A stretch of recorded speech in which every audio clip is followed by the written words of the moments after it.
Temple University. This is Profiles in Literature, featuring interviews with authors and illustrators prominent in American literature for children. The moderator for this series is Dr. Jaqueline Shachter, Professor of Children's Literature with Temple University.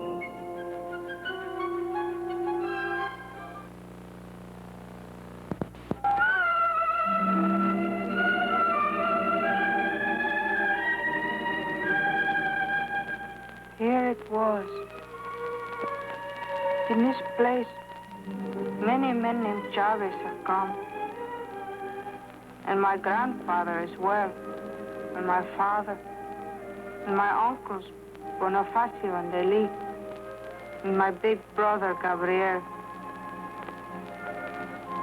And now, Miguel. That was the ending of the motion picture, And Now Miguel, written and directed by Joseph Krumgold. These are Mr. Krumgold's 2 Newbery medals.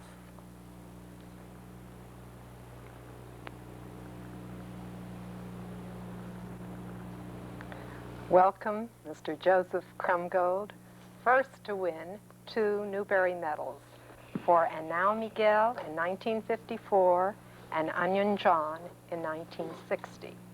What were your reactions on seeing that film clip?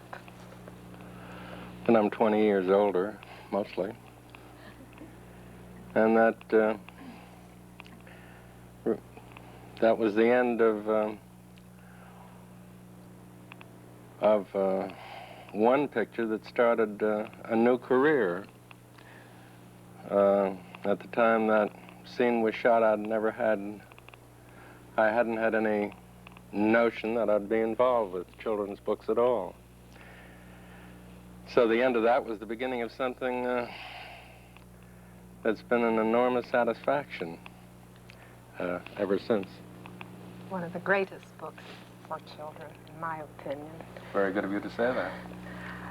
And Now Miguel inspired these drawings by 9-year-old children. What do you think of them, Mr. Krumgold? Well, they remind me very much of the drawings that were made by the Chavez children, who were indefatigable draftsmen. And they used to come about, and they made almost as many pictures about the movie we were doing as the camera did. And these look very, very similar. And so I find them charming. Jean Charlotte did the illustrations for the book, And Now Miguel. You see his jacket design, Simeon Shimon's for Onion John, Alvin Smith's for Henry III, and Michael Hampstead for The Most Terrible Turk. My name is Jaqueline Shachter, and I teach children's literature at Temple University. On my far left is Mrs. Carolyn Field, Director of the Office on Work with Children of the Free Library of Philadelphia, and co-sponsor with Temple of this series of videotapes on important children's authors and illustrators.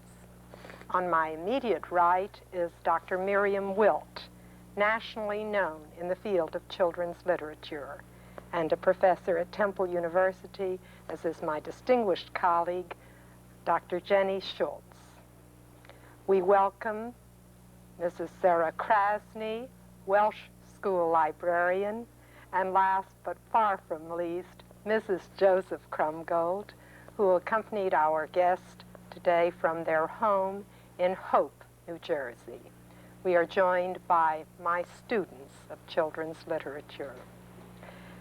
That film clip at the beginning was too short. Could we see more of And Now Miguel? The part after Miguel learns that he's to replace Gabriel, his older brother, in the sheep herding trip to the mountains. Gabriel has been drafted, and even Miguel's efforts to destroy the draft letter won't change the situation. Down there by the river, Gabriel talked to me for the first time as if I was full grown. a man like himself. The letter, he explained, made no difference. It told him where to report, that was all. He was going because sometimes when there is danger far, a fox maybe or a wolf, a shepherd must leave his flock to stop the killer before any sheep are lost. Just so, beyond the oceans into which this river flowed, there was now a danger, not only to the sheep, but to our whole family and to all the families like us who lived with the freedom to make the wish that was in their hearts, like my wish to go to the mountains, come true. There were those who would put an end to such a freedom and destroy everyone's wish but their own. Gabriel was going, as the shepherd must, to face them, so that one day, he and I, we could be pastor together. Mr. Krumgold, how did you meet 12-year-old Miguel Chavez in the little town of Los Cordovas, New Mexico, and what made you decide to focus so beautifully on his desire for recognition as a man? Well, it had to do with the purpose for which the film was being made, the selection of that family. This was done for the U.S. Information Service, who was making a program of films under the directorship of Margaret Mead, the anthropologist. And one of the purposes of the program was to show that the family in American life still constituted, to a considerable extent, if not a majority extent, that the family unit still continued as an economic and a social unit that was highly important, that families ran farms, grocery stores, gasoline stations, things of that sort. And that was a unit of cohesion here in this country, still. And my assignment was to find a farming family that did this, and I started the search in Oklahoma and went west, looking for them, and pitched up in the valley of the Colorado, around Taos, with the Chavez family, having found them through the local county agent, the agricultural agent. And the story that the family was living was then so meaningful that it fitted the program that I was doing. But much more important than that, as I discovered later when I put it into a book, it had a universality that went far beyond any government program and started to take on real meaning and dimension of itself. But that's the way I met them, simply to do a job. And they fitted the job, and they fitted much more than the job. You spent a long time with them, didn't you? Yes. From the inception, from the writing of the script through the shooting of the picture, some 6 or 7 months. And got to know how to raise sheep very, very well. I thought we would finish up raising sheep more than making a movie half the time. But it was a lengthy process, and thank the Lord for that, because I enjoyed every minute of it.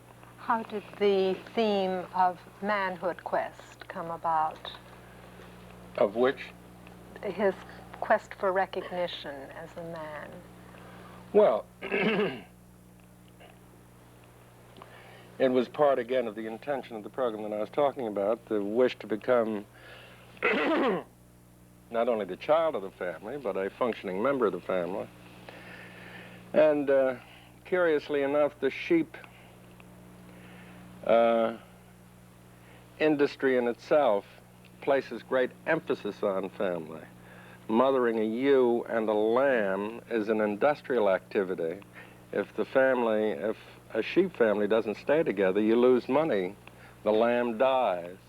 So the emphasis of the activity was on family as well, which was a rather neat corollary to the theme that we were trying to portray in terms of the human family. So that worked out rather well. You have been known as a maker of documentary motion picture and television films. What film brought you the nomination for the Academy Award? What was it about? Well, actually, it was a picture called Tomorrow We Fly that was made back in the World War II days. A picture that was made for the United States Navy. Story of a cadet in a pre-flight school in Georgia. And it was only nominated, it didn't win, unlike the books. What made you, as a developer of films, turn to the writing of children's books? To make money. You had something to say, too. Well, I think that's very funny because I don't think that most authors make a lot of money on children's books. You have to produce a great many. Indeed you do, and I have produced very, very few. But you've done very well with what you've done. Well, no, when I say to make money, it's a... I don't believe that at all. It was a shrewd act of business. I'd just finished the motion picture. A publisher saw the shooting script and said, wouldn't I write this as a children's book? And it seemed to be an utterly simple possibility of picking up some extra revenue out of work that I'd already done, that this could be done very quickly, and so that was my original intention. I had no notion of saying anything or whatever, but I soon discovered that one undertakes the writing of a children's book in any serious fashion at his peril. You soon become engrossed with a completely new problem. The book and the picture are very, very different statements. And what started out as a simple money-making job ended up as a fascinating search for me into a whole new kind of literature, into a whole new kind of storytelling, which I'd never been involved with before, and which I now find is about as meaningful as anything I've done. Fine, fine. Dr. Wilch, your turn.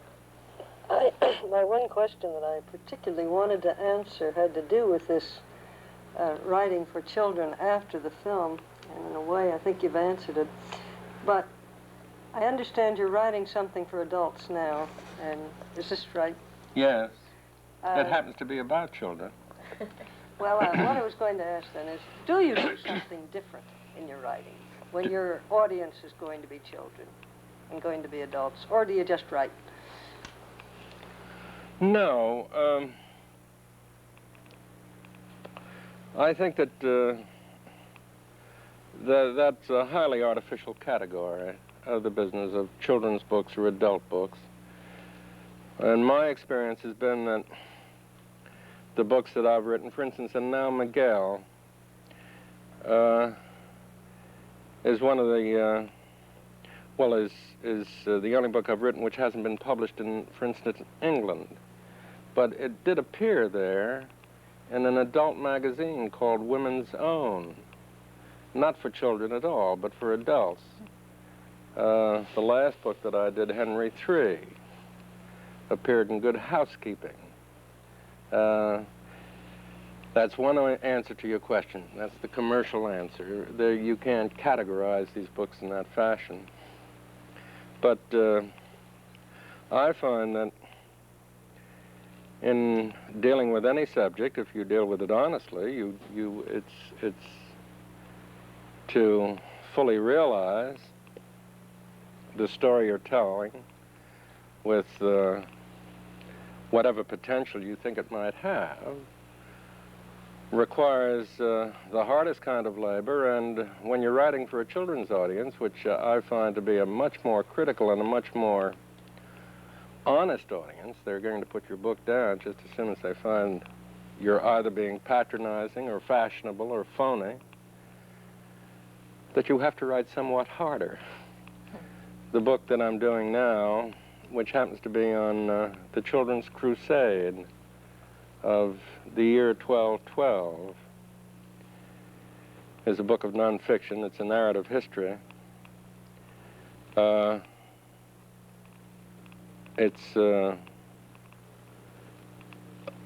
would say that this is a book for adults only because some of the ideas that are being concerned, that the book's concerned with, children would find dull, perhaps rightly so.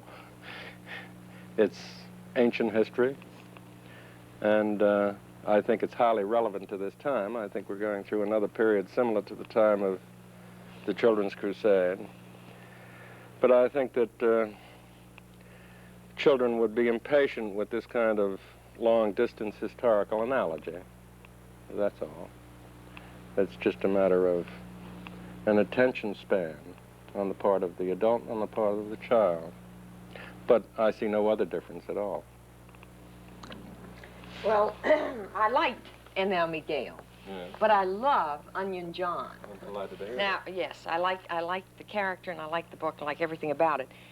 Where did you get the idea? Why did you go on to this? You said you just wrote that book because they asked, N.L. Miguel, because they asked you to and you'd done the film. Why did you go on to write Onion John? Is it based on real characters? Yes. Mind you, when I answered the question before I wrote, or why I wrote Miguel, the answer was highly specific. That's the reason I started to write N.L. Miguel. By the time I finished writing N.L. Miguel, I was utterly respectful of a whole area of literature that I'd never really looked at before. And very stimulated by a theme that had come out of N.L. Miguel, which was the theme of a child growing up and being received into his family and into his community as an adult. It's the theme of confirmation that's celebrated in religions by bar mitzvahs and communion and Catholic Church and whatever, and has always been a ritual. Well, it's no longer a ritual, but it happens. And at that moment, two things are judged. One is the child, whether he's prepared to be an adult, and the other thing is the society, which is inducting him. That has to be judged, too. It has to explain itself, either through catechism or through the study of the Torah or an understanding of the taboos and standards and values by which the community lives. So I became very much involved as simply at the basis of the idea. And I ran across this story in my hometown, in the county seat of Warren County of New Jersey, that was happening with Onion John. It was essentially the story of a child, of a man that had been adopted by a town, and who, like a child, was being treated with loving kindness by everybody, and who was being distorted in terms of his own values by the love of this town. Actually, it was a far more tragic story. In real life, Onion John was killed by the people of this town. Well, killed by the people of this town. He was killed with utter love when his house burned down, and he died of that. He died of the new house they built him? Yes, of the illnesses and whatever that came of that. And, well, if you visit the town of Belvedere, New Jersey, you can go to the local cemetery and visit the grave of Onion John. Oh, how wonderful. We buried him with the state librarian present and all the rest. But it was essentially the story of a child. Yes. And, sorry. Is the Onion symbolic of something in the... Not at all. Not at all. He was known as Onion John. And he really ate onions. I wanted to know if he could have been, Tomato John or anything else, whether the onion meant something. But it was his name then. Yes, it was his name. And actually, as described in the book, he existed in real life. He ate onions with great appetite. And, yeah. And to the violence of every bus that he walked into, when Onion John came into the bus, people all moved to the back, you know. What did the town people think of this book when it was published? If they must have known it was about themselves, if it was about Onion John. Well, I was very curious. Because you do say some hard things about some people. You show them up as to what they really are. Well, you might think so, but the curious thing about it was that we were very concerned about what the town might think, and actually the legal department of the publishing house asked me to change all the names. Originally, I called everybody by their actual names, and the name of the town was called by its actual name. And they thought that for purposes of libel, we might change all of these things, which I did. But on Christmas morning, I remember I got a call from a very fine gentleman in Belvedere, runs the furniture store. And he said, you know, we've been reading that book you wrote down here about Onion John. And I thought, well, this is the way a lawsuit starts, you know. You get waked up on Christmas morning, somebody calls up. He says, and we've been thinking about it, you know. After we buried Onion John, we've never really given him a headstone. We thought we'd all get together now, and this was the whole story all over again, that we're going to raise enough money and buy him a headstone, and that we're going to have an Onion John Day just as soon as the frost went out of the ground and they could put the headstone in. And by God, that's what they did. They really did. They raised money, bought a headstone, and were you an honored guest at the ceremony? Yes. Me and McDonough, the state librarian. Yeah, Roger McDonough, yes. Oh, I think that's hysterical. He came up from Trenton. But this love and this respect and this admiration that was almost mortal, you know, followed right after his death. I think we do the story of Onion John. I think we see happening again and again and again all around us. Yes. Well, not only is it a wonderful story, but it's the idea of the boy growing up, and I think this is one of the things that appeals to young people today.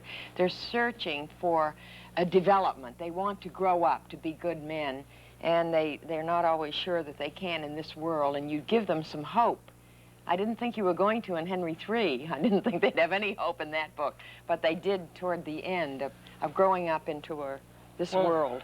Curiously enough, Henry III, which was written in the early 60s, this examination, again, of this theme of growing up, of maturing, and being accepted by a society, led to the Henry III story. I had to finish what started out to be this theme, and I had to follow it into the most familiar surrounding, where we actually do grow up, which is the big city suburb. And the end of that story is that Henry III doesn't grow up. He joins with a boy his own age. And it's not taking on the job of his father or replacing the adult world. No, but they are developing. They're going to grow up together. Together, yes, right. not as... well, I was rather... You didn't expect that when you started the book? Well, I knew that it was going to lead to that point, but I never expected... I wrote that book in Rome in the early 60s, and when I came back to America, that's what was happening here. It was the generation gap, so-called. It was the tribing together of the youngster with a rejection of the adult that was happening here. So that the Henry III story became, by far, to my mind, the most significant statement, or the most significant look, rather. Well, I don't know how much of a statement it makes, but the most significant look that I've had at this process that started with Miguel. Because the town is, to my mind, the far the most typical and certainly the most influential town that we have in the country. Have you thought The of doing suburb. one on the ghetto, the inner city, in the large city, of a boy trying to develop in that atmosphere? No, I haven't, because, well, I just haven't. It's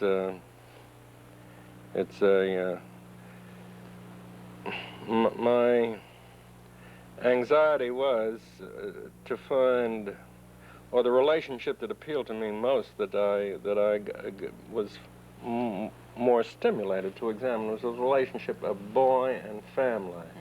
Mm-hmm. Mm-hmm. I think that and that's the relationship that's dominant in all three books, the boy and his family. I think that the inner city story is not a story of a boy and his family at all. It's a boy and his class, and a boy as part of the economics of the world today, and a boy as part of a political upheaval whose end is not yet in sight. But it did for me miss this particular line of the family relationship as the dominant relationship. Is your own relationship with Adam reflected in Adam as his son, reflected in any of this father-son? Yes, he utterly rejects me. I don't believe that. Well, there are days when I think so. I've had that experience myself.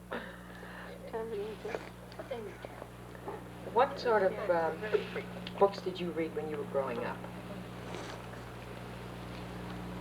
Well, I remember the first book I read, that I read with any serious, I read because it was small. It was quite a tiny book, and it was about the dullest book I've ever read in my life. But I held on to it simply because it was a book about the Norman invasion of England. Oh. And I simply picked it out because it was that big. They're still picking them out because they're that big. And I thought, it's a tiny book. It should go for somebody who's small, and I read it. But you're asking the question with some seriousness. Did I find any stimulation in books that I read as a youngster? I must say that the Lewis Carroll and the Huckleberry Finn and all of that, I met and read with great pleasure. I remember my first interest in books at all was being read the autobiography of a grizzly bear. And I think I was in the 4th grade. And I found that enormously exciting. But I did read an enormous amount of trash, what we would call trash. The Boy Allies. Tom Swift. Tom Swift. Bobbsey Twins. Well, I never got to those. We're going to have to end right now. Thank you very, very much, You're very Mr. welcome. Krumgold. You have just seen as our guest the producer, director, and writer of documentary films which have won first prize in festivals at Venice, Prague, and Edinburgh. You've traveled widely, but you chose to set only one of your children's books in another country, The Most Terrible Turk, the story of Turkey. Your other 3 children's books in print have very different settings in this country. They form a trilogy with the rural community emphasized in Now Miguel, small town life in Onion John, and suburbia in Henry III. It's been a pleasure to have you as a guest on Profiles in Literature.